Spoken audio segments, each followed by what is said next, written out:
Hello বন্ধুরা, আজ আমি বানাবো এই চারাপোনার ঝোল। প্রচুর গরম পড়েছে তো, এত গরমের জন্য আমি আজকে চারাপোনার ঝোল বানাবো। মাছগুলো ভেজে নেবো, নুন হলুদ বাকি রেখেছি। সব মাছ আমার ভাজা হয়ে গেছে।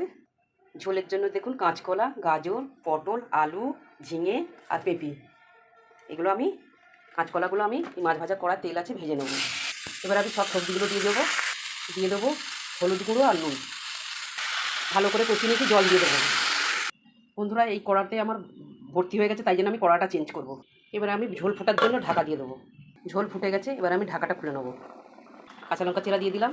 এবারে ঝোলটা নাবিয়ে নেবো আমি। কড়াতে তেলে দিয়েছি, জিরে, শুকনো লঙ্কা আর তেজপাতা ফোড়নে দিয়ে দিলাম। ফোড়নটা হয়ে গেছে, এখানে আছে জিরে, ধনে আর আদা বাটা।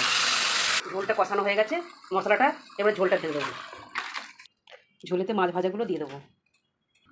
আমার মাছের ঝোলটা হয়ে গেছে, পাতলা মাছের ঝোল, গরমের জন্য উপকার।